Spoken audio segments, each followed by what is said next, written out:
ए लल्ला फालू, आ जाओ, चलो आओ खाना पूजा रखो। करो। फूल ये ये है है ये फूल बताना था ना मेरे को लाने के लिए। मोबाइल रख दो इधर 2 मिनट के लिए। एक फूल से लग रहा है क्या कहते हैं उंगली फूल बता फिर वो पहले वो कर लेना, उसके बाद फिर दादाजी पूजा करना है।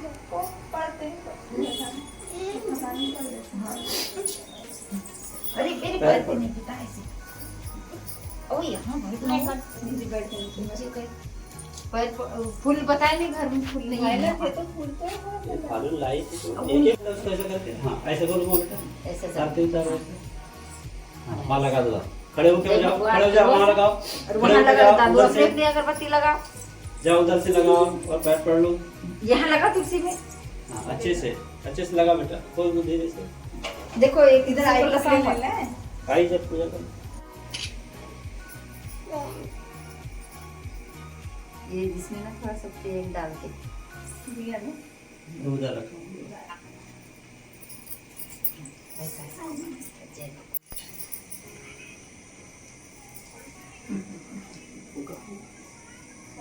एक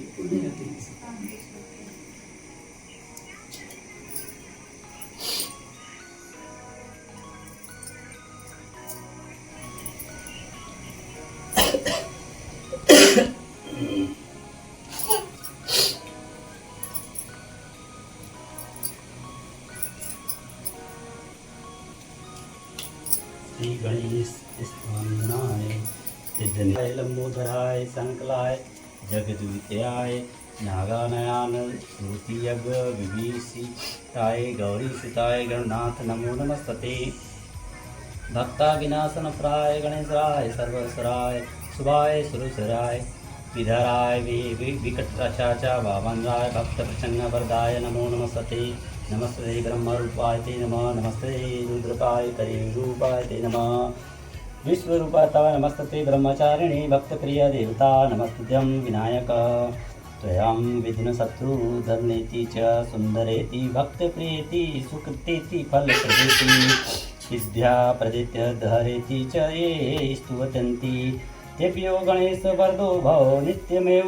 त्वं वैष्णवी शक्तिरन्धवीर्या विश्वयस बीजं परमासि गया सम्मोहितं देवी समस्तं ते त्वं वै प्रसन्न भुवि मुक्ति हेतु गुरु चौथ माता की जय। एक साहूकार के 7 बेटे और एक बेटी थे। सातों भाई तथा बहन नृत्य एक साथ प्रेम से भोजन किया करते थे। बहन का विवाह होने के बाद भाई भोजन करते समय बहन की याद करते और फिर अनमन से भोजन किया करते। जब कार्तिक से पहली बेटी विदा होकर घर आई तो घर में खुशी छा गई। तब बहन भाई फिर मिलकर बैठकर भोजन करने लगे।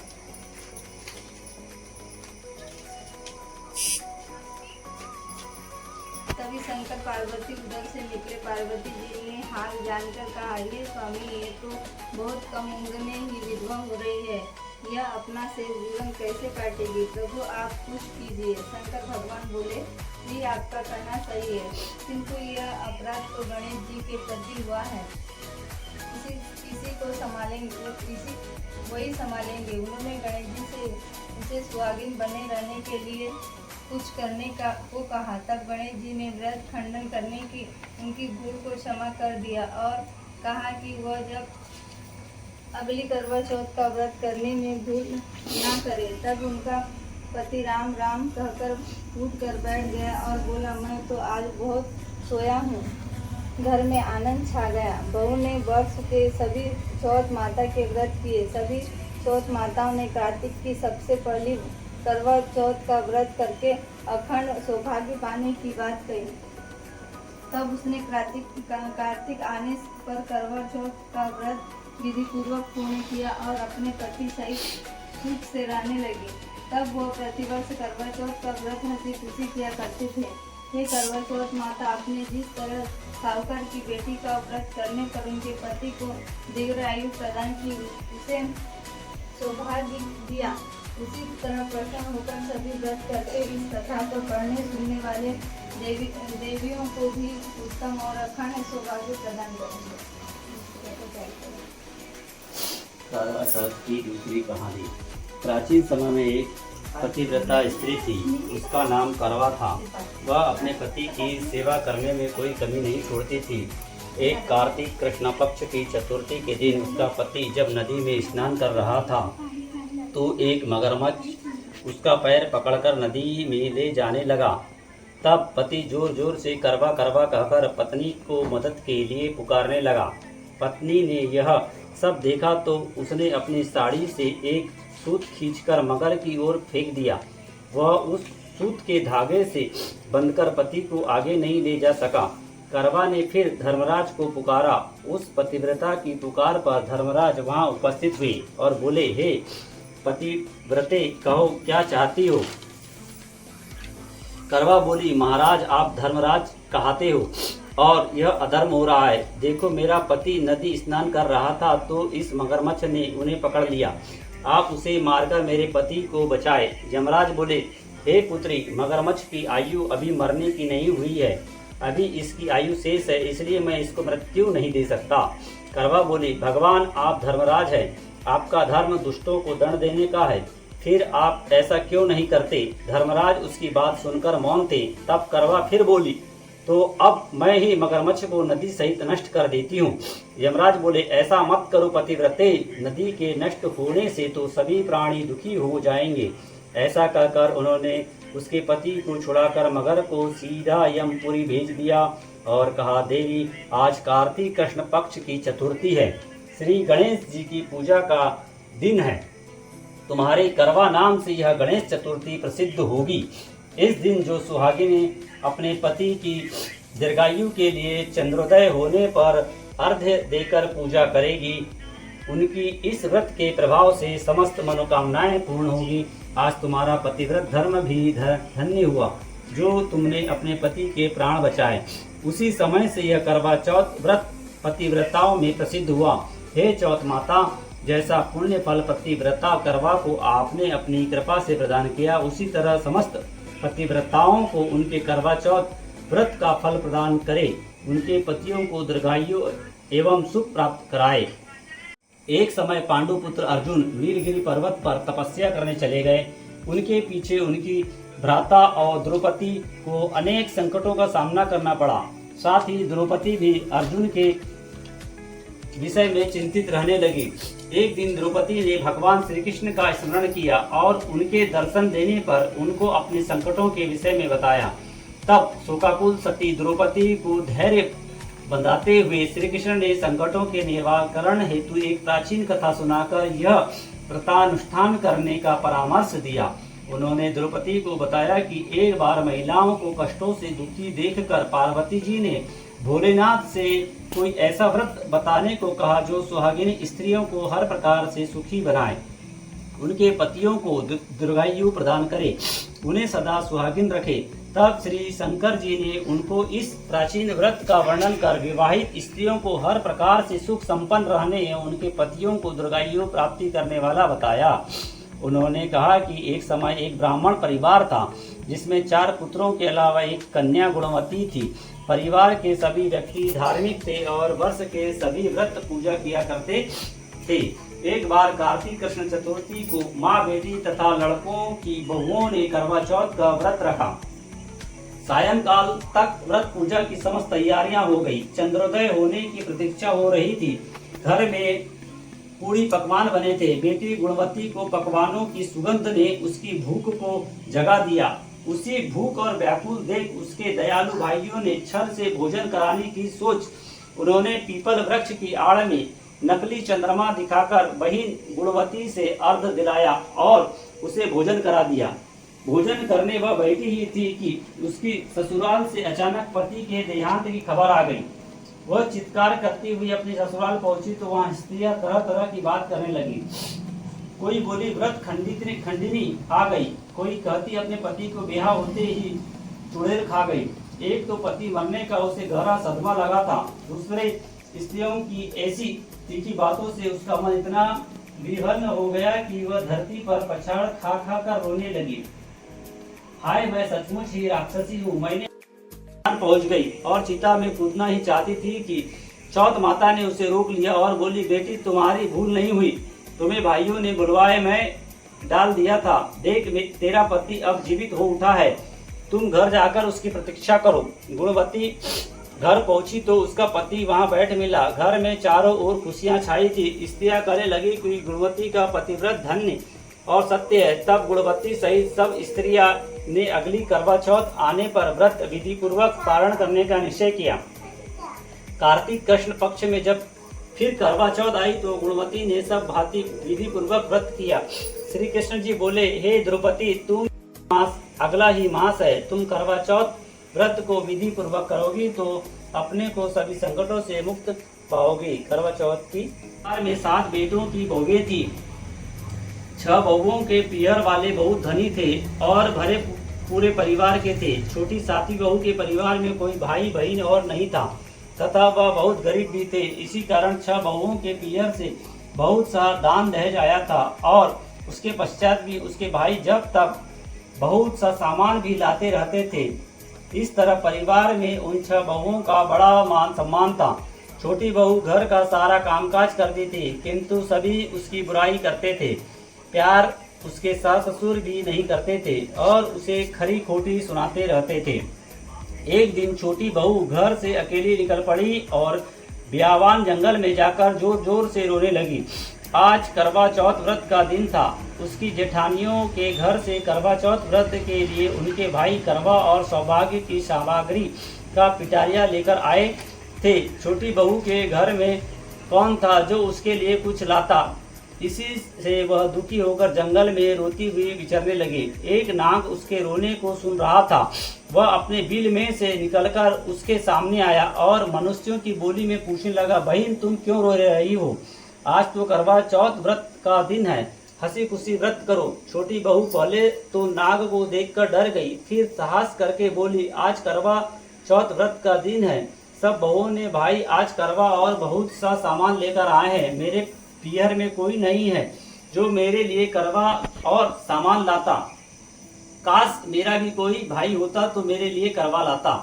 यह सुन नाग को दया आई और बोला, बेटी तुम अपने घर जाओ, शायद तुम्हारा कोई मुंह बोला भाई घर पर करवा लेकर आए। यह सुन छोटी बहू घर आकर संतोष से सब कामों में लग गई। कुछ देर बाद एक मनुष्य आया और छोटी बहू की सास से बोला, मैं तुम्हारी छोटी बहू का भाई हूँ। उसके बचपन में ही मैं बाहर जाकर रहने लगा था, अब घर आया हूँ। आज करवा चौथ है, मैं उसके लिए करवा और सुहाग पिटारी तथा कपड़ा लाया हूँ। सास ससुर और सभी बहुएं उसके लिए लाए हुए बहुमूल्य सामान को आंखें फाड़ फाड़ कर देखने लगी। वाह, इतना सामान और इतना बेशकीमती। छोटी बहू ने प्रसन्न होकर अपने भाई का सत्कार किया और सास ससुर ने भी उसको प्रेम से भोजन आदि कराकर विश्राम करने को कहा। करवा चौथ का व्रत हंसी खुशी हो गया।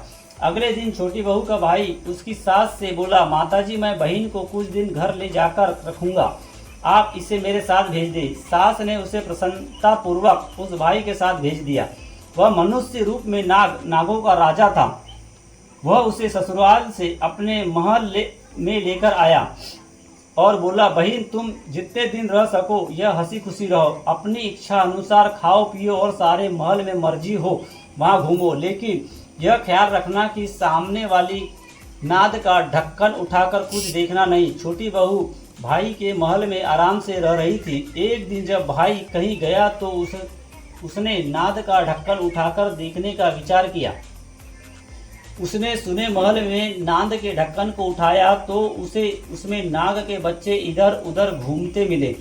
जब उसे किसी के आने का आभास हुआ तो उसने जल्दी से उस ढक्कन को रख दिया। जल्दी में ढक्कन रखने से एक नाग के बच्चे की पूंछ पर ढक्कन पड़ गया और वह उससे कट गई। शाम को नाग भैया आया। बहन ने सच बात कहकर अपनी गलती मानते हुए भाई से क्षमा मांगी।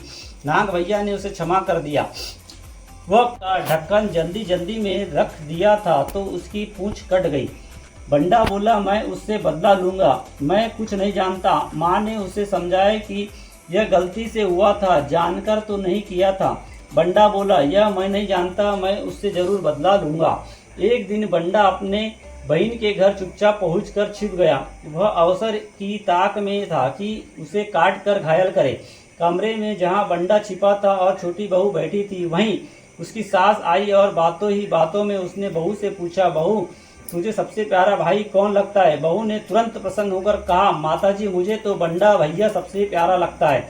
बंडा यह बात सुन रहा था। वह सोचने लगा, मुझे धिक्कार है जो मैं अपनी बहन को जानबूझकर काटने आ गया हूँ। वह वहां से चुपचाप लौटने लगा। तभी उसे याद आया कि कल करवा चौथ का व्रत होने वाला है। उसने वहां से लौटकर करवा और अन्य ढेर सारा सामान इकट्ठा किया और अपनी बहन के घर लेकर पहुंच गया। बहन और उसकी सास ने उसका बहुत प्यार से स्वागत सत्कार किया। जब वह अपने घर पहुंचा तो माँ ने पूछा, क्या तुमने अपनी बहन से बदला ले लिया? बंडा बोला, माँ वह तो मुझे सबसे ज्यादा प्यार करती है, ऐसी बहन से कोई बदला लिया जाता है क्या? अब तो बंडा अपनी बहन के घर हर करवा चौथ पर करवा और अन्य सामान लेकर जाने लगा। सब लोग भाई बहन के प्यार से बहुत खुश थे। हे करवा चौथ माता, तुमने छोटी बहू के जैसे दुख के दिन फेरे, उसी तरह अपने अन्य व्रत करने वाली माता बहनों को दुखों से दूर रखना और सुहागिनों को उनका सुहाग अक्षय कर उनको सब प्रकार से संतानों सहित सुख समृद्धि प्रदान करना। बोलो करवा माता की जय। गणेश जय गणेश जय गणेश देवा, माता की पार्वती पिता महादेवा। गणेश जय गणेश जय गणेश देवा, माता की पार्वती महादेवा। एक दंत दयावंत चार भुजाधारी, मस्तक पर सिंधु सोहे मुसे की सवारी। जय गणेश जय गणेश जय गणेश देवा, माता की पार्वती पिता महादेवा। अंजन को आग दे तो गोविंद को काया, माधन को पुत्र दे सुनिधन को माया। जय गणेश जय गणेश जय गणेश देवा, माता की पार्वती पिता महादेवा। पान चढ़े फूल चढ़े और चढ़े देवा, लगवन को भोग लगे संत करे सेवा। आवत जग के सारे प्राणी, जय करवा मैया। कार्तिक कृष्ण चतुर्थी जो नारी व्रत करती, मैया जो नारी व्रत करती। दीर्घायुपति होवे दीर्घायुपति होवे, दुख सारे हरती। ओम जय करवा मैया। हो सुहागिन नारी सुख संपत्ति पावे, मैया सुख संपत्ति पावे। गणपति बड़े दयालु, गणपति बड़े दयालु, विघ्न सभी नाथे। ओम जय करवा मैया। करवा मैया की आरती, व्रत कर जो गावे, मैया व्रत कर जो गावे। व्रत उनका हो पूरन, व्रत उनका हो पूरन, सब विधि सुख पावे। ओम जय करवा मैया। बोलो करवा मैया की जय।